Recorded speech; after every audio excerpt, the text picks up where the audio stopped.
बिस्मिल्लाहिर्रहमानिर्रहीम।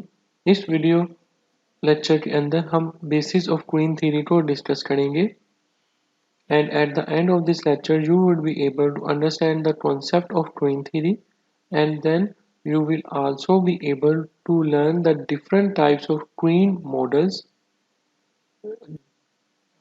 theory models. Okay, so most of the जो simulations होती हैं are of the queuing system, जो भी हम सिमुलेशन परफॉर्म करते हैं अपने किसी भी सिमुलेशन सॉफ्टवेयर में, उन सब के अंदर नॉर्मली जो सेटअप है उसमें क्वीन सिस्टम जो है मतलब क्यू जो है वो डेवलप हो रही होती है. So most of the network of that use like modelling of any kind of real system, उसमें क्यूज जो है वो डेवलप होती हैं. सो एक्चुअली क्या होता है कि कस्टमर जो है वो आपके सिस्टम के अंदर एंटर होते हैं और देन उनकी सर्विस की जाती है, और सर्विस के बाद मे बी वो किसी अदर डिपार्टमेंट में या किसी अदर पर्सन के पास सर्विस के लिए जाएं, और इट कैन बी पॉसिबल कि वो सिस्टम को लीव कर जाएं. लाइक यहाँ पे मेरे पास एक कॉलिंग पॉपुलेशन जो है वो शो की हुई है जिनका अराइवल हो रहा है सिस्टम के अंदर, और जब वो सिस्टम के अंदर इन होंगे तो माइट भी पॉसिबल कि वो डायरेक्ट सर्विस स्टेशन पे पहुंच जाए और उनकी सर्विस जो है स्टार्ट हो जाए, और ये सिर्फ उसी सूरत में होगा जब पहली एंट्री सिस्टम के अंदर एंटर होगी तो उसकी सर्विस जो है वो स्टार्ट हो जाएगी. और जो रेस्ट ऑफ द एंटिटीज जो उसके बाद सिस्टम में आएंगी और जो पहली एंटिटी है अगर वो ऑलरेडी इन सर्विस है तो उनको क्यू के अंदर वेट करना पड़ेगा. तो ये जो मेरे पास एक बॉट्स है, ये जो रिप्रेजेंटेशन है ये सिस्टम को रिप्रेजेंट कर रही है. इट सिमुलेटेड इन्वायरमेंट को रिप्रेजेंट कर रही है जिसके अंदर एंटिटीज सिस्टम में इन हो रही है. देन उनकी सर्विसेज जो है वो कंप्लीट की जाएगी, और after services they might exit this system or might be possible to go elsewhere. So here are some different kind of system like manufacturing system, clinic system, supply chain, banks, computer lab, human parts and so on. And the next column is actually representing the customers.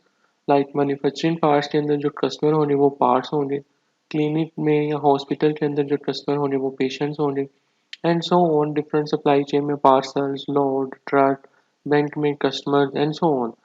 Similarly जो next हमारे पास column है जो कि servers को represent कर रहा है, तो अगर मैन्युफैक्चरिंग सिस्टम को हम कंसीडर करें इसके अंदर जो कस्टमर्स हैं वो पार्ट्स हैं, और इन पार्ट्स की सर्विसेज जो है वो एदर मशीन्स के थ्रू हो रही होगी या पीपल के थ्रू हो रही होगी, या फिर ट्रांसपोर्ट के थ्रू आप उसको सर्विसेज जो है उन पार्ट्स को ट्रांसफॉर्म प्रोवाइड कर रहे होंगे.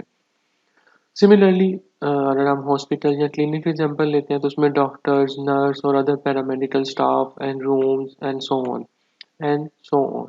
So all the system that is showing. So so so the first column is actually representing the systems, and the second column is representing the customers of that system, and the last column is representing the servers that is required for services those parts that is actually coming into the system. Okay.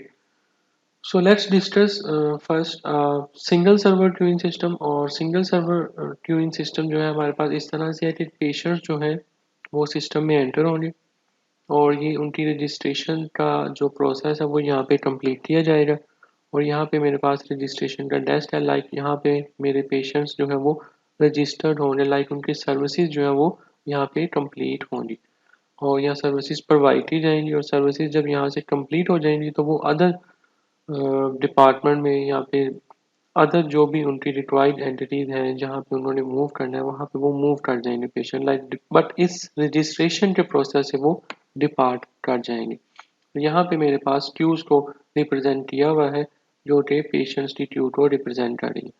तो जो inter arrival time है, जो एक patient का दूसरे patient के दरमियान आने का टाइम है, उसको हम इंटर अराइवल टाइम कहते हैं.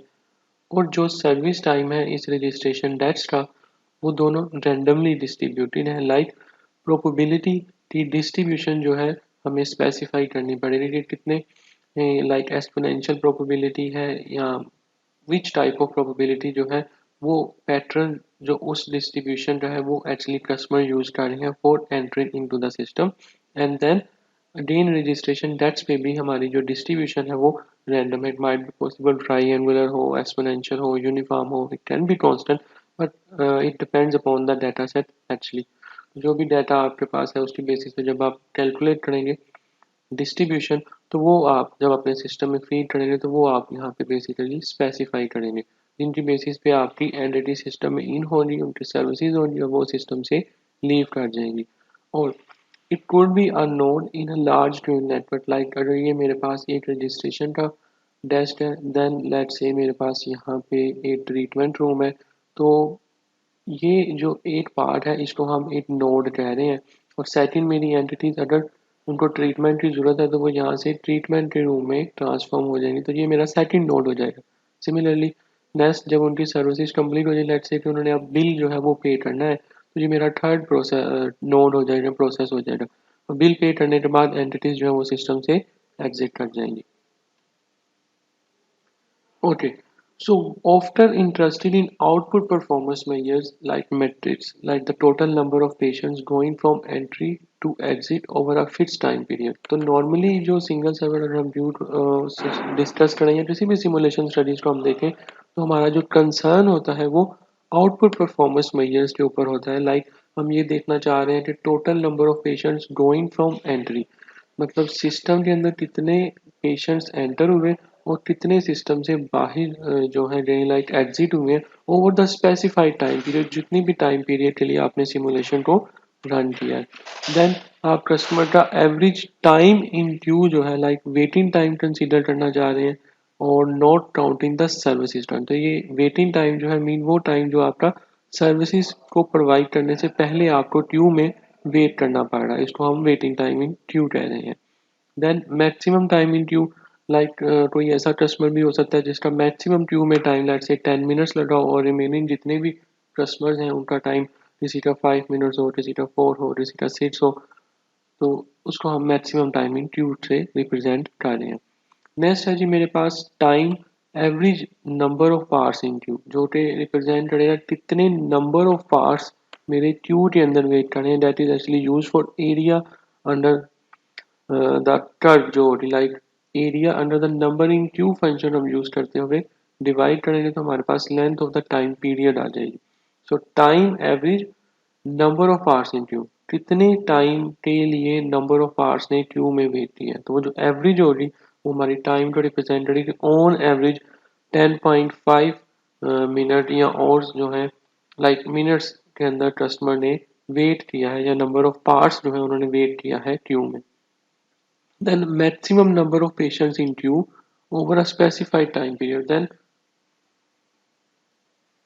मैक्सिमम नंबर ऑफ पेशेंट्स का मतलब ये है कि कितने मैक्सिमम पेशेंट जो है आपके क्यू लेंथ के अंदर गए हैं. लाइक लेट्स से कि मेरे पेशेंट्स 10 थे मैक्सिमम सिस्टम के अंदर जो क्यू में उन्होंने वेट किया, और लेटर ऑन मेरी क्यू जो है 7 8 9 ही रही है, लेकिन मोस्ट एवरेज जो मोस्ट क्यू की लेंथ रही है वो 10 पेशेंट्स की रही है, तो वो मैक्सिमम नंबर ऑफ पेशेंट्स को रिप्रेजेंट कर रही है.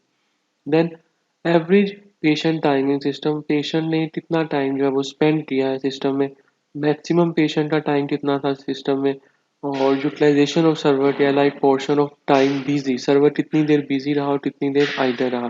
तो ये कुछ बेसिक या जनरल स्टैटिस्टिक्स हैं जिनको हम नॉर्मली आउटपुट परफॉर्मेंस मेजर कह रहे होते हैं, और जो हमें अल्टीमेटली इन डिफरेंट स्टडीज के थ्रू लाइक ट्विन सिस्टम के थ्रू हम उनको कैलकुलेट करते हैं, और सिमुलेशन के अंदर भी नॉर्मली हम इन्हीं स्टैटिस्टिक्स को कैलकुलेट कर रहे होते हैं ऑन एवरेज. नॉर्मली हम इनको कर रहे होते हैं और ये सब वैल्यूज जो ऑन एवरेज आ रही होती हैं हमारे पास. देन कुछ कस्टमर के या यूजर डिफाइंड वेरिएबल्स भी होते हैं जिनको हम कैलकुलेट करते हैं एक्चुअली अपने सिमुलेशन के इन्वायरमेंट में. तो यहाँ पे मेरे पास एक अर्जेंट केयर क्लिनिक का एक सिस्टम जो है वो शो किया हुआ है in the form of diagram, कि मेरे पास सिस्टम का जो अराइवल है वो यहाँ पे शो किया जा रहा है, जिसकी प्रोबेबिलिटी यहाँ पे 1, मतलब 100% चांस है जो एंटिटी सिस्टम में आ रही है वो उसको यहाँ से 1 से रिप्रेजेंट किया हुआ है. ओके, तो यहाँ पे अब आप देखें मेरे पास सिस्टम का जब अराइवल है तो ये यहाँ पे अब साइन इन करेंगे, लाइक इनकी रजिस्ट्रेशन से पहले जो ये प्रोसेस हो रहा है इनकी साइन इन होगी, और साइन इन के लिए यहाँ पे मेरे पास ये 2 सर्वर जो है वो अवेलेबल है. देन यहाँ से एंटिटीज जो है मेरी माइट बी 90% चांस जो है वो रजिस्ट्रेशन के स्टेप पे जाएंगी और 10% चांस है कि वो ट्रॉमा रूम्स के अंदर मूव करेंगी। तो यहाँ पे मेरे पास साइन इन से टू साइडेड जो है एंटिटीज मूव कर सकती हैं। रजिस्ट्रेशन के प्रोसेस से एंटिटीज जो 90% एंटिटीज आई थी वो सारी की सारी डायरेक्ट एग्जाम रूम के अंदर मूव करेंगे, जहाँ पे मेरे पास 3 सर्वर्स जो है वो अवेलेबल है। ये 3 सर्वर्स को रिप्रेजेंट कर रहे हैं बोर्ड से। यहाँ पे 2 है, यहाँ पे 1 है, यहाँ पे भी 2 है और यहाँ पे भी 2 है। लेकिन यहाँ पे क्यू डेवलप नहीं हुई, इसीलिए ये 8 सर्वर आइडल है। ओके, तो यहाँ पे एग्जाम रूम पे आ जाएंगी और जो आपकी ट्रॉमा रूम पे एंटिटीज आई थी या कस्टमर्स आए थे वो यहाँ से as it is that treatment room के अंदर ट्रांसफॉर्म हो जाएंगे। ट्रीटमेंट रूम के अंदर ट्रांसफॉर्मेशन की अंदर हमारे पास जो कस्टमर्स आ रहे हैं वो एग्जाम रूम से भी आ रहे हैं, जो कि 60% कस्टमर आएंगे इस एग्जाम रूम के, और इस एग्जाम रूम के 40% कस्टमर जो है वो एग्जिट कर जाएंगे इस क्लिनिक से। और यहाँ से ट्रमा रूम से जो कस्टमर आए वो कंप्लीट कस्टमर यहाँ पे ट्रीटमेंट रूम में आएंगे। और देन जो कस्टमर यहाँ पे ट्रीटमेंट रूम में आएंगे और जो एग्जाम रूम से आएंगे वो सब के सब यहाँ से फिर एग्जिट कर जाएंगे क्लिनिक से। तो रैंडम अराइवल है हमारे पास, जो एंटिटी सिस्टम में एंटर हो रही है उनका जो डिस्ट्रीब्यूशन है वो रैंडम अराइवल है। और जो प्रोबेबिलिटीज है ब्रांचिंग प्रोबेबिलिटीज, लाइक जो कैन से कि डिफरेंट ब्रांच के ऊपर हमारी जो प्रोबेबिलिटीज शो की हुई है वो भी independent है। So some of the question that you might ask that how many staff of which type during the which time period। तो आप ये क्वेश्चन पूछ सकते हैं कि लाइक हमें कितना स्टाफ रिक्वायर्ड है और किस टाइम पीरियड के लिए रिक्वायर्ड है। So how big should be the waiting room, हमारा वेटिंग रूम कितना लार्ज इनफ होना चाहिए कि वो हमारे कस्टमर्स को उसके अंदर मतलब वेटिंग एरिया के अंदर इजीली सर्विसेज जो है वो प्रोवाइड कर सके, सो दैट वो इजीली वेटिंग रूम में बैठ सके। Then what would be the effect on patients' weight if doctors and nurses tending to decrease or increase the time they spend with patient। अगर patients और nurses जो हैं उनका जो अदर पेशेंट के साथ डीलिंग का टाइम है वो इंक्रीज या डिक्रीज कर रहा है, तो उसका अफेक्ट पेशेंट के वेटिंग टाइम पे क्या पड़ेगा जो उसे वेट करना पड़ रहा है। So what if 10% more patients, let's say कोई अनफेवरेबल कंडीशन जो है वो अकर होती हैं और आपके 10% पेशेंट जो है वो अराइव हो जाते हैं एक्स्ट्रा।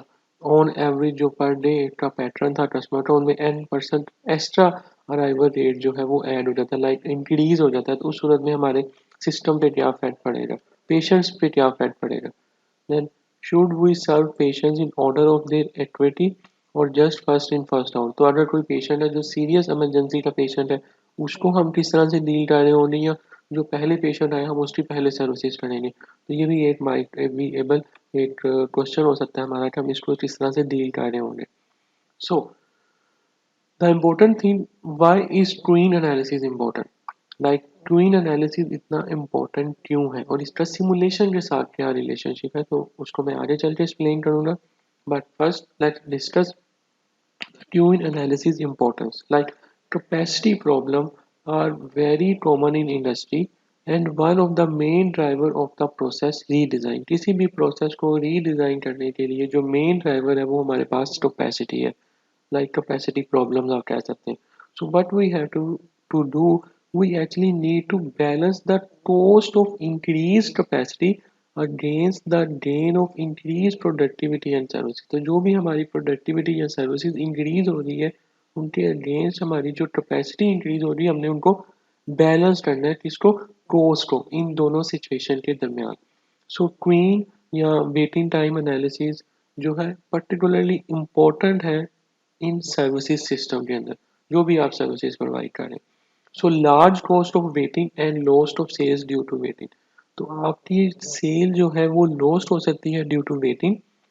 मोर ओवर, और आपके साथ साथ जो कॉस्ट एसोसिएटेड है वो आपकी वेटिंग की वजह से भी आपके सिस्टम पे इफेक्ट पड़ रही है, उसके ऊपर इफेक्ट पड़ेगा। जो सेल्स आपकी लॉस्ट हो जाएगी उस पर भी इफेक्ट पड़ेगा, और जो कॉस्ट आपकी एंटिटीज वेटिंग की सूरत में बियर कर रहे हैं, लाइक जो एंटिटीज आपके सिस्टम में इन हुई हैं और उनको वेट करना पड़ रहा है उसको भी हम सर्विसेज की कॉस्ट कह सकते हैं। लाइक कि जो एंटिटीज वेट करती हैं सिस्टम में डेफिनेटली आपके सिस्टम को ही एक कॉस्ट पड़ रही है ना, क्योंकि वो कस्टमर की सेटिस्फेक्शन से रिलेटेड है कि कस्टमर कितना हैप्पीली आपके सिस्टम से एग्जिट किए, कितनी अच्छी आपने सर्विसेज उसको प्रोवाइड की। तो जो वेटिंग टाइम है इन द सेंस सर्विसेज की जो उसको आपने प्रोवाइड की है उसकी जो आप कॉस्ट मेजर करें वो कितनी ज़्यादा होगी। ये एक सब्जेक्टिव टर्म है लेकिन इसको कैलकुलेट किया जा सकता है। सो हम एक प्रोटोटाइप की एग्जांपल कंसीडर करते हैं एक ईआर एट हॉस्पिटल के अंदर। Like patients arrive by ambulance और बाय देयर ओन अकॉर्ड। तो पेशेंट जो है वो या तो फिर एम्बुलेंस के थ्रू सिस्टम में आते हैं या वो देर अपनी कन्वीनियंस के थ्रू सिस्टम के अंदर हॉस्पिटल में एंटर होते हैं। So one doctor is always on duty. एक डॉक्टर जो है वो हमेशा ड्यूटी पे प्रेजेंट रहता है। So more and more patients seek help. तो जितने ज़्यादा पेशेंट्स आएंगे जितनी ज़्यादा उनको हेल्प रिक्वायर्ड होगी इसी के साथ साथ आपका वेटिंग टाइम जो है वो इंक्रीज होता जाएगा। So the question is should another doctor position be instated. तो क्या हमें एक और डॉक्टर की पोजीशन जो है वो करनी है, उसकी हमें रिक्वायरमेंट है या ज़रूरत है या नहीं है। तो हमने नेक्स्ट डॉक्टर की पोजीशन जो है उसके बारे में डिसाइड करना है। ये हमारा एक क्वेश्चन। ठीक है, तो यहाँ पे इस चार्ट में एस एक्सिस पे प्रोसेस कैपेसिटी को शो किया हुआ है और वाई एक्सिस में कॉस्ट को रिप्रेजेंट किया हुआ है। और ये मेरे पास कॉस्ट ऑफ वेटिंग है। जितनी ज़्यादा कैपेसिटी मेरे सिस्टम की ज़्यादा होती जाएगी वेटिंग टाइम की कॉस्ट कम होती जाएगी। मतलब कस्टमर को जल्दी सर्विसेज प्रोवाइड होंगी तो उनको वेटिंग टाइम कम से कम बियर करना पड़ेगा। बट ऑन एवरेज अगर आप प्रोसेस कैपेसिटी कम है तो डेफिनेटली कस्टमर की वेटिंग कॉस्ट जो है वो ज़्यादा होगी क्योंकि सर्वर जो है वो कम है और अराइवल जो हो रहा है वो ज़्यादा हो रहा है। और सर्विसेज की जो कॉस्ट है वो आपकी डेफिनेटली कम होगी।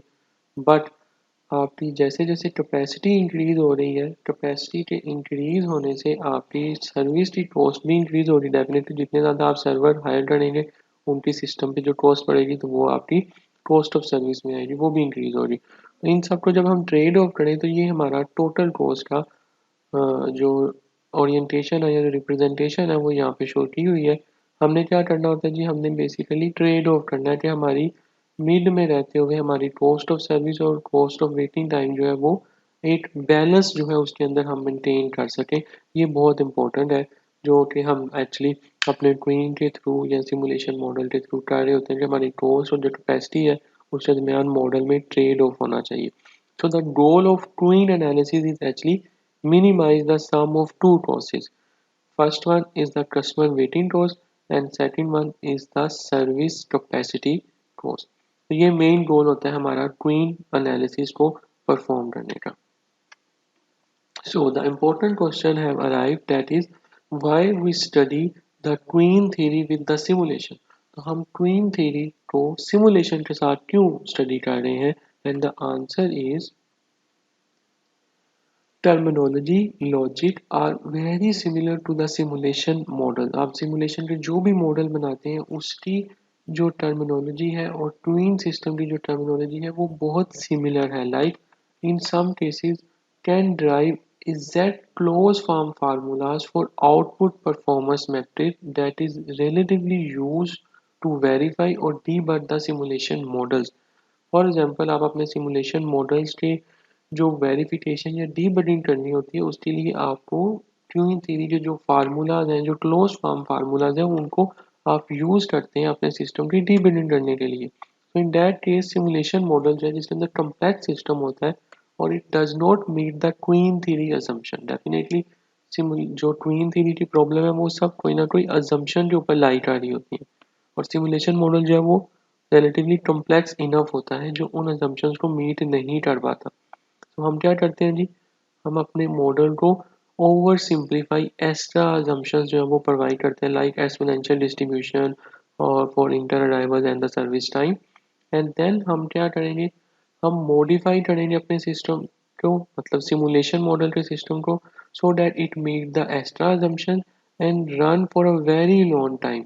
And queen theoretic results are typically available only for steady state, also known as the long run infinite horizon।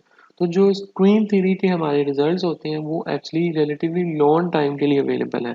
हम क्या करते हैं, अपने मॉडल को ओवर सिंप्लीफाई करेंगे सिमुलेशन के, और देन उसकी मॉडिफिकेशन करने के बाद उसको वेरी लॉन्ग रन पीरियड के लिए उसको रन करेंगे, एंड देन हम कंपेयर करेंगे अपने सिमुलेशन के रिजल्ट को क्वीन थ्योरी के थ्योरेटिक रिजल्ट के साथ। So if they are approximately agreed, अगर वो अप्रोक्सीमेटली है और एग्रीड है, देन हम कॉन्फिडेंस जो है हमारा सिमुलेशन के अंदर एक्चुअली इम्प्रूव हो जाता है।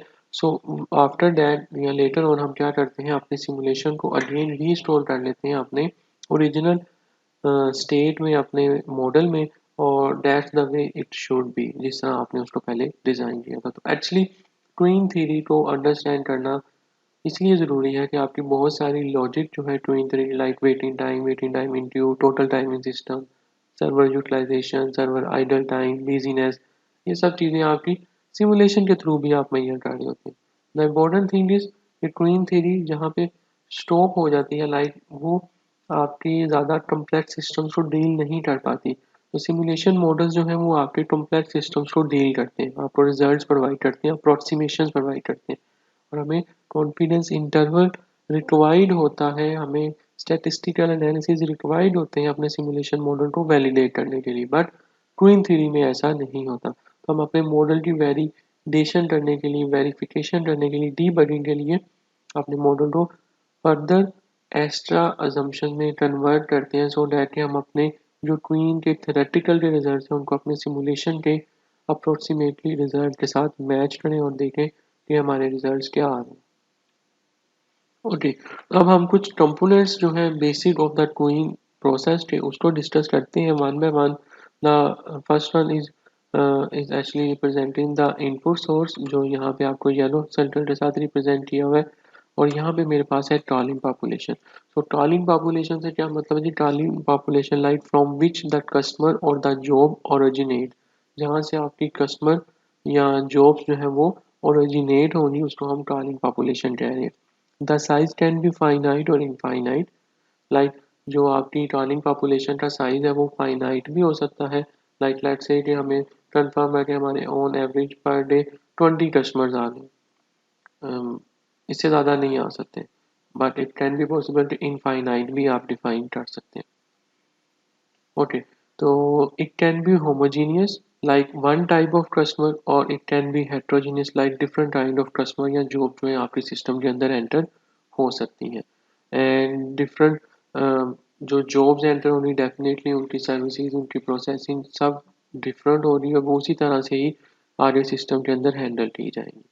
ओके, सो नेक्स्ट जो है हमारे पास दैट इज कि जो जॉब सिस्टम में अब एंटर हुई है वहाँ पे क्यू जो है वो बिल्डअप होना शुरू हो जाएगी। अगर वो फर्स्ट जॉब सिस्टम में एंटर हुई है या फर्स्ट एंट्री सिस्टम में एंटर हुई है तो उसकी डायरेक्ट सर्विस स्टार्ट हो जाएगी।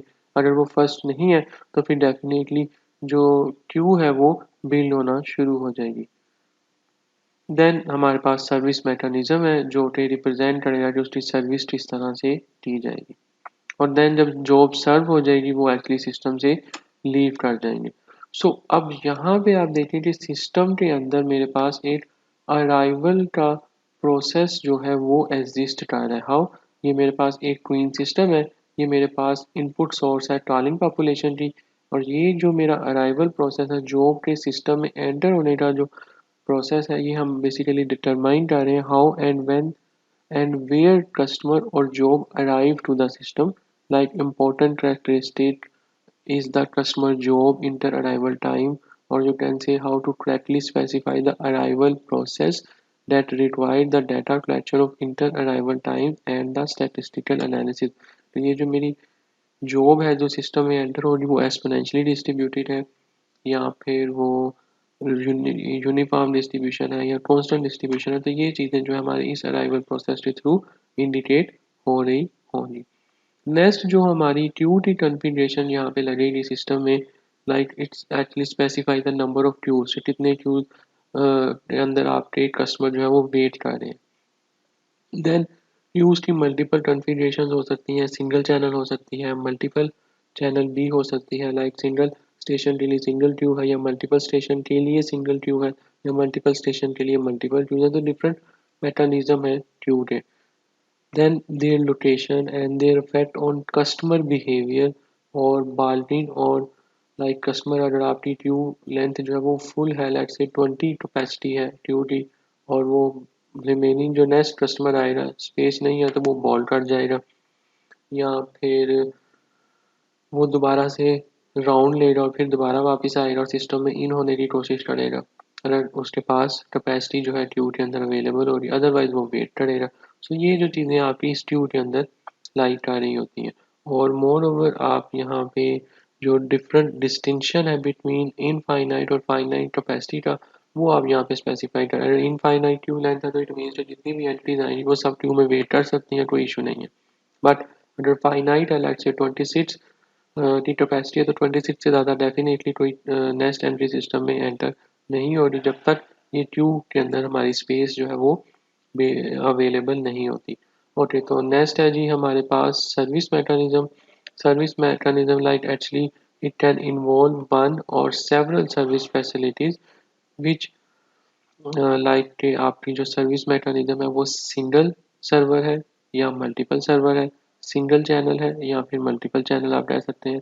और उसके साथ साथ सीरियल प्रोसेसिंग में सर्विसेज प्रोवाइड होगी या पैरेलल प्रोसेसिंग के अंदर सर्विस जो है वो प्रोवाइड की जाएगी। और सर्विस प्रोवाइड करने का जो टाइम है वो क्या है, उसकी डिस्ट्रीब्यूशन क्या है, और सर्विस किस बेसिस पे की जानी है, ये चीज़ें जो है आपकी इस सर्विस मैकेनिज्म के अंदर लाई कर रही होंगी। और स्टैटिस्टिकल एनालिसिस बहुत इंपॉर्टेंट है इस सर्विस मैकेनिज्म की डिस्ट्रीब्यूशन को सिलेक्ट करने के लिए और उसको फिर ओवर द जो आपका सिस्टम है उस पर जनरलाइज करने के लिए। ओके, तो नेक्स्ट है जी हमारे पास क्यूइंग डिसिप्लिन।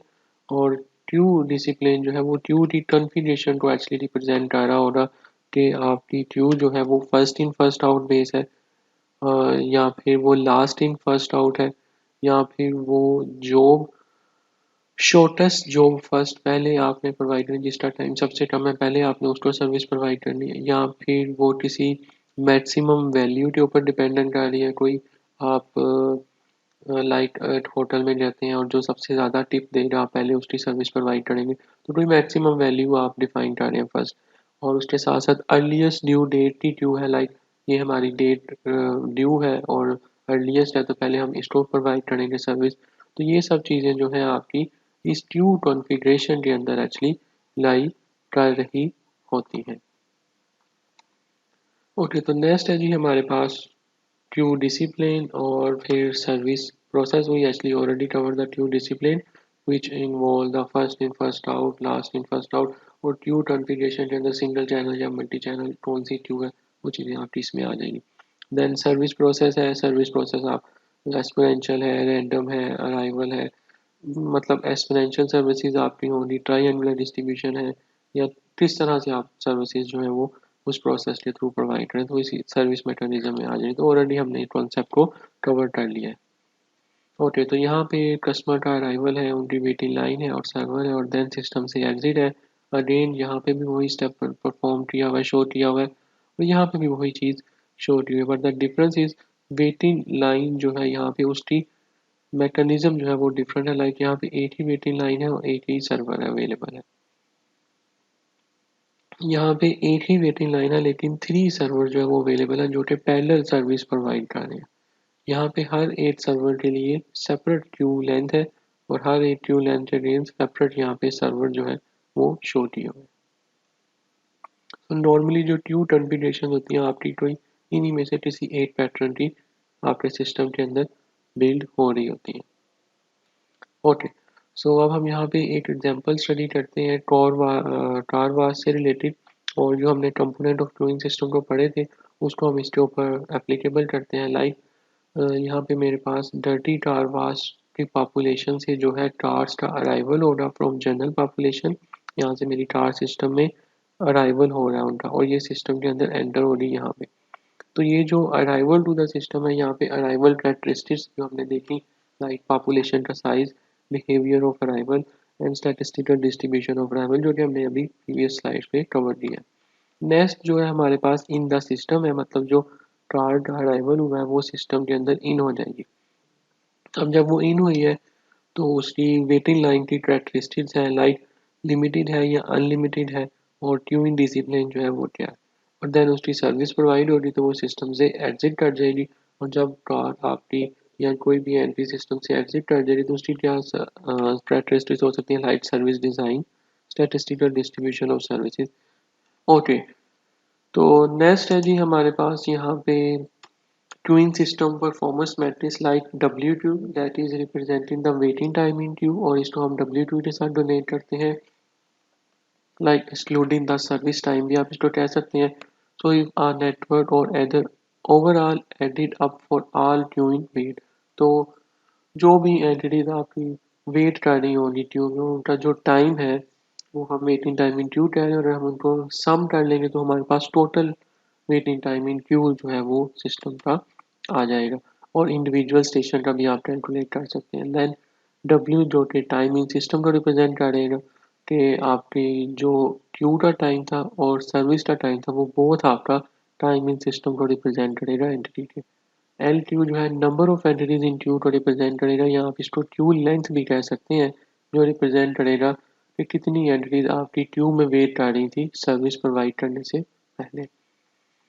एल जो है वो एंटिटीज इन सिस्टम को रिप्रेजेंट करेगा कि कितनी एंटिटीज जो क्यू में थी और जो सर्विस में थी वो सिस्टम के अंदर थी, उसको हम एल से डोनेट करते हैं।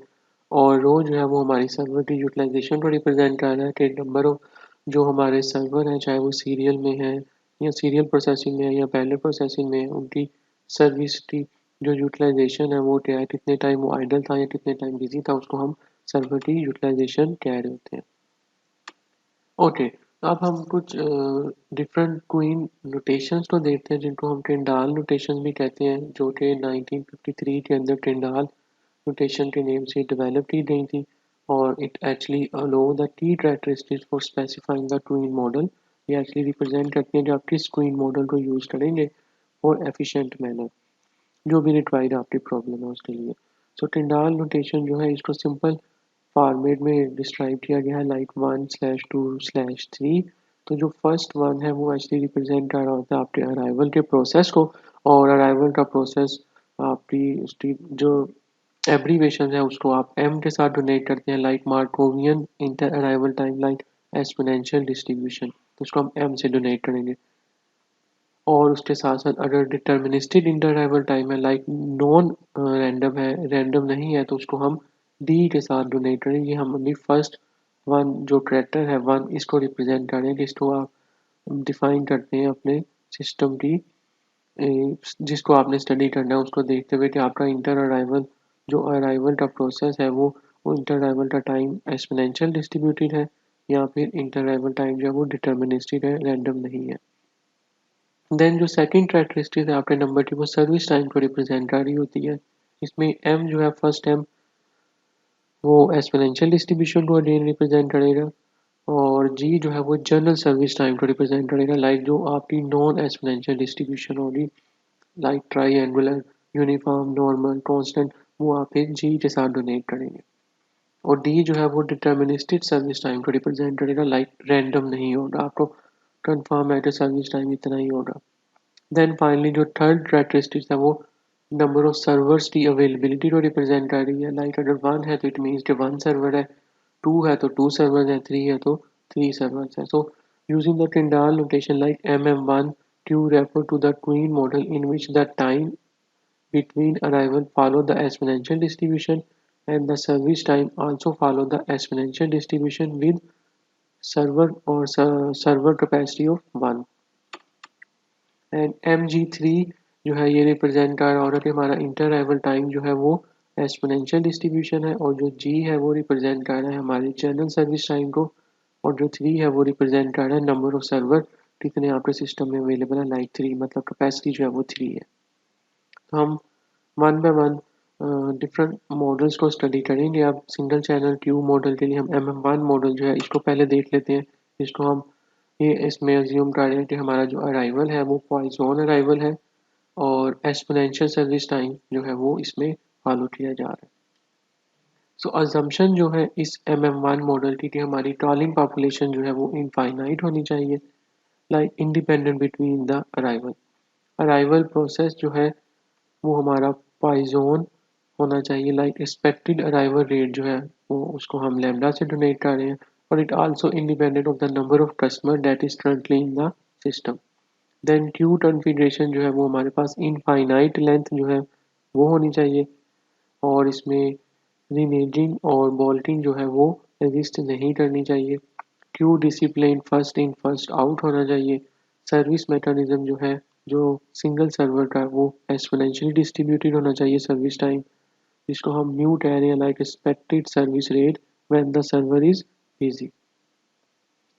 Okay, so these are the some formulas that is actually used for finding out the statistics जो आपको सर्वर के लिए, जो उस सिस्टम के लिए रिक्वायर्ड है। और सबसे पहले तो स्टेडी स्टेट कंडीशन को आपने जस्टिफाई करना है, तो जो रो है it should be equal to lambda over mu, और इसकी जो आंसर आएगा, जो इसकी वैल्यू है, it should be less than 1, like जो म्यू आपका सर्वर का जो सर्विस रेट है it should be greater than the arrival rate.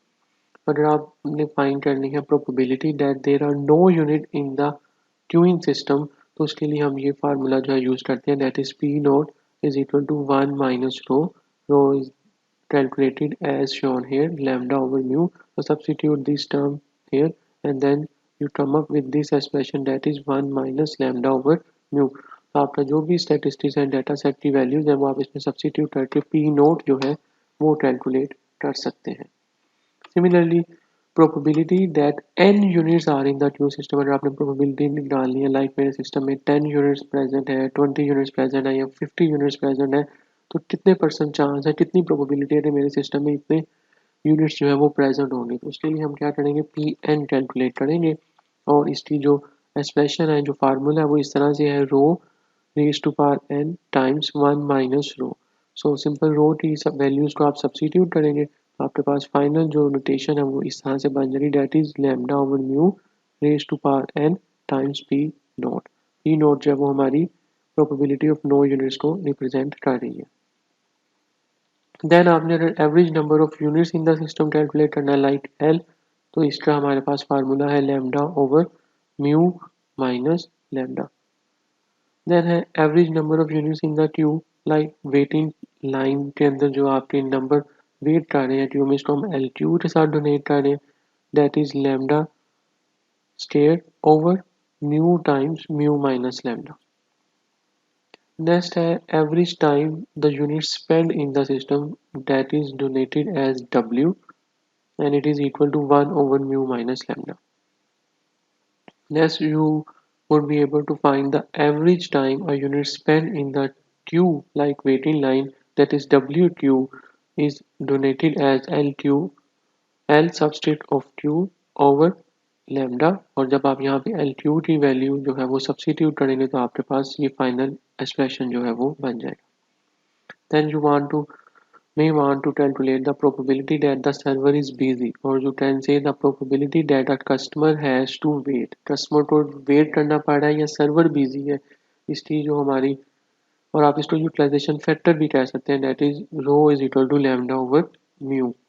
और अगर आपने आइडल टाइम की प्रोबेबिलिटी निकालनी, the probability that the customer can serve, या फिर सर्वर आइडल टाइम, तो ये रिलेटिव टर्म्स है, सिंपल आप 1 में से माइनस कर दें इस रो की वैल्यू को, या फिर 1 माइनस लैम्डा ओवर म्यू कर दें, तो ये आपके पास वेटिंग टाइम इन क्यू की प्रोबेबिलिटी आ जाएगी। और अगर आपने प्रोबेबिलिटी फाइंड करनी है waiting time in Q that zero system, system के अंदर कोई भी अगर एंटिटी नहीं है, मतलब अगर फर्स्ट अराइवल होगा तो उसको क्यू में वेट नहीं करना पड़ेगा, या फिर आपने वेटिंग टाइम इन क्यू की प्रोबेबिलिटी निकालनी है एट टाइम जीरो, तो P naught is equal to 1 minus rho कर देंगे, तो आपके पास जो प्रोबेबिलिटी है वो आ जाएगी। और ये जो लास्ट टर्म है 1 माइनस लैम्डा व्यू, इसको हम इक्वल टू कर रहे हैं पी नॉट के, जैसा कि आप यहाँ से देख रहे हैं, it means that is the probability of no customer in the queuing system is same as the probability that the server is idle। Definitely अगर कोई एंट्री सिस्टम में एग्जिस्ट ही नहीं कर रही तो सर्वर तो आइडल होगा। हम इसको दोनों तरह से डिफाइन कर सकते हैं, तो इसको हम ये भी कह सकते हैं कि there are no customer in the queuing system, और you can say the server is idle. Okay, तो नेक्स्ट है probability of waiting time in the system, कितने परसेंट चांस है कि एंटिटी को सिस्टम में मोर देन 5 मिनट वेट करना पड़ेगा, 10 मिनट वेट करना पड़ेगा, तो उसके लिए हम ये फार्मूला जो है वो यूज करेंगे, T is actually representing the time, it should be greater than is equal to 0, and W is representing the waiting time. So this one is the expression, that is exponent raised to the power minus mu times 1 minus rho, that is lambda over mu times t, जो इतने time के लिए आप निकालना चाह रहे हैं। तो इससे हमारे पास probability of waiting time in system जो है वो आ जाएगी। नेक्स्ट है waiting time in the queue. Probability of waiting time in the queue आपने निकालनी है, तो यहाँ पे डब्ल्यू क्यू के साथ हम इसको रिप्रेजेंट करेंगे वेटिंग टाइम इन क्यू को, बट इस डब्ल्यू का स्टाइल प्रीवियस जो हमने वेटिंग टाइम इन क्यू निकाला था उससे डिफरेंट है। तो यहाँ पे अगेन सेम नोटेशन है सिंपल, यहाँ पे आपका रो जो है वो इसी इक्वेशन के साथ बस मल्टीप्लाई हो जाएगा, तो आपके पास probability of waiting time in queue जो है वो आ जाएगी, लाइक मोर देन 10 मिनट्स। अगर किसी कस्टमर को वेट करना पड़ रहा है क्यू में तो आप वो निकाल सकते हैं इस फार्मूले से। Okay, so next move to the MMS model, that is multi channel queue model. और इस मॉडल में हमारी assumption ये है कि with Poisson arrival and exponential service time. So most importantly अगर ये कंडीशन, ये एक्सप्रेशंस सच फुलफिल होंगे तब आप इन फार्मूलाज को, इन नोटेशंस को यूज़ कर सकते हैं सिस्टम की स्टैटिस्टिक्स को फाइंड करने के लिए। अगर इनमें से कोई सी भी एक कंडीशन फुलफिल नहीं होती तो आप इन मॉडल्स को, इन फार्मूलाज को यूज़ नहीं कर सकते अपने मॉडल की स्टैटिस्टिक्स को या परफॉर्मेंस में उसको कैलकुलेट करने के लिए। तो स्टेडी स्टेट कंडीशन का एग्जिस्ट करना रिक्वायर्ड है इसमें भी, और rho is equal to lambda over mu, but इसको आपने मल्टीप्लाई कर देना एक्स से, और एक्स जो है वो मेरे पास सर्वर को रिप्रेजेंट कर रहा है, 1 है, 2 है, 3 है, कितने हैं वो आप यहाँ पे लिखें, it should be less than 1, और जो can say S mu should be greater then lambda, that is the arrival rate. So if you want to calculate the probability of zero, मतलब p0 अगर आप फाइंड करना चाह रहे हैं probability को, तो उसके लिए ये हमारे पास फार्मूला है। L due waiting time in queue निकालना चाह रहे हैं, वेटिंग टाइम लेंथ जो है, ट्यू लेंथ अगर कैलकुलेट करना चाह रहे हैं तो एल ट्यू हो जाएगा, और वेटिंग टाइम इन ट्यू निकालना चाह रहे हैं तो डब्ल्यू ट्यू हो जाएगा।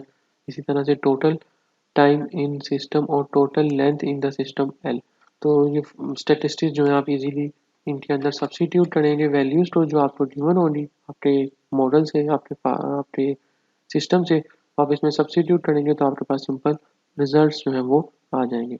लेटर ऑन हम इनकी न्यूमेरिकल प्रॉब्लम जो है वो भी डिस्कस करेंगे। देन ये मेरे पास वेटिंग टाइम इन सिस्टम की प्रोबेबिलिटी आ जाएगी, और ये मेरे पास वेटिंग टाइम इन क्यू की सिस्टम के अंदर प्रोबेबिलिटी आ जाए। लेट्स से अगर उसको 10 मिनट्स या 5 मिनट से ज़्यादा वेट करना पड़ता है तो उसके लिए ये फार्मूला है, और टोटल सिस्टम का निकालना है तो उसके लिए ये हमारे पास फार्मूला है। And this one is actually representing this form also, like waiting time in queue। अगर जो उसका सिस्टम के अंदर टाइम जो है अगर हम कहें इज इक्वल टू जीरो, उसको जीरो टाइम पे रिप्रेजेंट करना है, तो आप यहाँ पे एन के साथ रिप्रेजेंट कर दें। लाइक जो फर्स्ट एंट्री सिस्टम में आएगी उसको definitely waiting time in queue जो है वो जीरो होगा, तो उसके लिए आप सिंपल ये समीशन पी एंड करके निकाल सकते हैं। आप ये फाइंड करना चाह रहे हैं कि उसका waiting time in Q 5 minute है एग्जैक्टली, तो फिर आप यहाँ से इस तरह से प्रोबेबिलिटीज के अंदर वैल्यूज को सब्स्टिट्यूट करेंगे और ये समीशन करके आपके पास आंसर जो है वो आ जाएगा। Okay, last but not least MG1 model, और इस मॉडल में हम पाइजोन अराइवल और जनरल सर्विस टाइम जो है वो देख रहे होंगे, और इस मॉडल को हम MG1 के साथ डोनेट करते हैं लाइक सिंगल सर्वर, और Poisson input process like exponential inter-arrival time and the Fitz mean arrival time, sorry, with Fitz mean arrival rate, that is lambda. And as usual, it is assumed that the customer have independent service time, so G is representing the service time with the same probability distribution and no restriction as imposed on what this service time distribution can be. So it is only necessary to know or estimate the mean, that is 1 over mu, or variance, that is sigma square of this distribution। तो इस distribution के लिए हमें इन two statistics का पता होना जरूरी है। So server utilization rho is equal to lambda over mu and it should be less than 1, and variance is equal to 1 over mu square, and these are the formulas that is required for MG1 model। P naught probability of 0 customer in the system, P0 आप निकाल LQ, LWQ and W। So simply substitute the your model values and then you will be able to find these statistics।